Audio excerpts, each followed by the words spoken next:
நம்ம ஊர்ல வெள்ளம் வந்துச்சு அப்படின்னா அதுல வந்து ஆடு மாடு அடிச்சவங்க பார்த்துருக்கோம், இல்ல பாத்திரங்கள் அடிச்சவங்க பார்த்துருக்கோம், இல்ல மரங்கள் உடைஞ்சு வந்து அடிச்சு வந்ததை பார்த்துருப்போம். ஆனா தங்கம் அடிச்சு தங்கம், வைரம், வெள்ளி, பிளாட்டினம் அந்த மாதிரி வகைகள்லாம் அடிச்சு நீங்க பார்த்துருக்கீங்களா? ஆனா ஆமாங்க, உண்மையதான் சொல்றேன். இந்த வீடியோ இதில் பார்க்கறதுக்கு முன்னாடி நம்ம சேனலை சப்ஸ்கிரைப் பண்ணலாம், உடனே சப்ஸ்கிரைப் பண்ணி வச்சுக்கோங்க. வணக்கம், நான் தான் உங்கள் ஈடி முகிலன். சீனாவில் ஜான்சிங்கிற மாநிலத்தில் சீனா கவர்மெண்ட் வந்து வெள்ள அபாய எச்சரிக்கையை விடுறாங்க. வெள்ளம் எல்லாரும் கேர்ஃபுல்லாக இருங்க, இன்னைக்கு வெள்ளம் வரக்கான வாய்ப்புகள் இருக்கு. அதனால கடை ஊழியரும் சரி, கடை முதலாளிகளும் சரி, எல்லாரும் கேர்ஃபுல்லாக இருங்க, எல்லா பொருளையும் அவங்க பொறுப்புல பத்திரப்படுத்தி வச்சுக்கன்னு சொல்லி ஒரு அறிக்கையை வெளியிடுறாங்க. அறிக்கையை வெளியிட்டதுக்கு அப்புறம் அந்த குடியிருப்பு பகுதியில் இருக்கிற மக்களும் சரி, அந்த கடைகளும் சரி, எல்லாம் அலர்ட்டாக காமிக்கிறாங்க. மக்கள் எல்லாம் முடிஞ்ச அளவுக்கு அந்த ஏரியாவில் வந்து வெளியுள்ள ஏரியாவுக்கு போக ஆரம்பிச்சிடுறாங்க. கடைக்கால ஊழியர்கள் வந்து கடையை க்ளோஸ் பண்ணாம நைட்டு ஃபுல்லாக நீங்கள் கடையில இருங்க, நீங்கள் டிஸ்பிளே வச்சிருந்த எல்லா நகைகளையும் எடுத்து பாக்ஸில் வச்சு சேஃப்டியாக இருங்க, நம்ம வெளில வந்துச்சுன்னா அப்படின்னா பாக்ஸோட தூக்கி வச்சு நம்ம கிளம்பிக்கலாங்கிற மாதிரி சொல்லிட்டு ஓனர் போயிடறாரு. ஓனர் போனதுக்கு அப்புறம் நைட்டு ஃபுல்லாக எல்லா ஊழியர்களும் முழிச்சிருந்ததுக்கு அப்புறம் அவங்களுக்கு தெரிஞ்சு போச்சு வராது இனிமே, அதனால நம்ம திருப்பி டிஸ்பிளே பண்ணிடலாம் எடுத்ததெல்லாம் சொல்லி ஒரு விடிய காலையில் எடுத்து டிஸ்பிளே பண்ண ஆரம்பிச்சிடுறாங்க. எதிர்பார்த்த விதமா அந்த வெள்ளப்பெருக்கு அந்த கடை வழியே வர ஆரம்பிச்சிருது. அந்த கடை வழியா வந்ததுக்கு அப்புறம் அந்த தண்ணியை கட்டுப்படுத்த முடியாது. அது இயற்கைக்கு புறமான இயற்கையான விஷயத்த வந்து நம்ம வந்து கட்டுப்படுத்த முடியாது. தண்ணி வந்து நம்ம உணரத்தான் முடியும். தண்ணியை நம்ம அள்ளி பார்க்கலாம், உணரலாம், அவ்வளவுதான் ஃபீல் பண்ண முடியும். மற்றபடி அதை வந்து ஒன்றும் பண்ண முடியாதுங்கிறது எல்லாருக்குமே தெரியும். தண்ணி கடைக்குள்ள வந்த உடனே எல்லாத்தையும் மூழ்க அடிச்சிருது. எது எது எங்க இருக்குங்கிறது அவங்களால கண்டுபிடிக்க முடியல.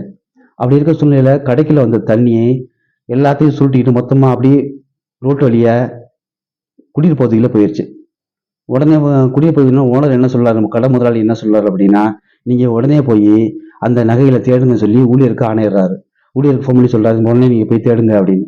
ஏன்னா ஊழியர் உடனே தேடுறதுக்கு ஆரம்பிச்சிடுறாங்க. அதை கவனிச்ச இந்த குடியிருப்பு மக்கள் என்ன சொல்றாங்க அப்படின்னா, குடியிருப்பு மக்களுக்கு அந்த விஷயம் கசிய ஆரம்பிச்சிருது. குடியிருப்புகளும் சேர்ந்து தேட ஆரம்பிக்கிறாங்க. அதோட வேல்யூ என்னன்னு பாத்தீங்கன்னா 20 கோடி ரூபாய் மதிப்புள்ள நகைகள். தங்கம் மட்டும் இல்ல, தங்கம், பிளாட்டினம், வெள்ளி, வைரம் அந்த மாதிரி எல்லாம் நகைகள்லாம் 20 கோடி ரூபாய் மதிப்புள்ள நகைகள்லாம் தண்ணியில மொத்தமா அடிச்சுட்டு போயிடுச்சு. கடையே காலி பண்ணிட்டு போயிடுச்சு. எல்லாம் ஊர் மக்களும் சேர்ந்து தேடுறாங்க, கடை ஊழியர்களும் சேர்ந்து தேடுறாங்க. மேக்சிமம் அதிகபட்சமா ஊர் மக்கள்ல எடுத்ததுல ஒரு பகுதி கொஞ்சம் கொஞ்சம் கொடுத்தது திருப்பி அந்த கடைகளை திருப்பி நகையை கொடுத்தாங்க.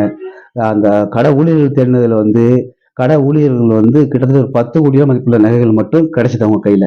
மற்றது தண்ணியில அடிச்சுட்டு போனது எங்க போனது தெரியல.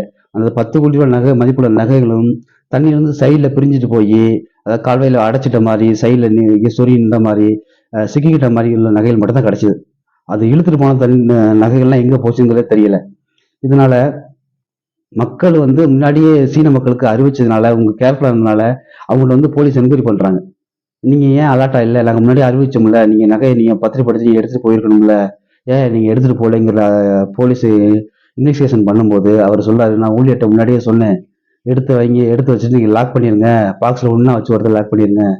ஊழியர்கள் கவனம் குறைவினால அவர் வந்து ஊழியர்கள் வந்து நைட்டு போய் முடிச்சிருந்தது உண்மைதான், வராதுங்கிற மதப்புல இருந்ததுனால டக்குன்னு தண்ணி வந்தனால அவங்களுக்கு என்ன பண்ண தெரியல அப்படின்னு சொல்லி இது நியூஸ் சொல்லியிருக்காரு, வாக்குமூலம் கொடுத்துருக்காரு போலீஸ்க்கு.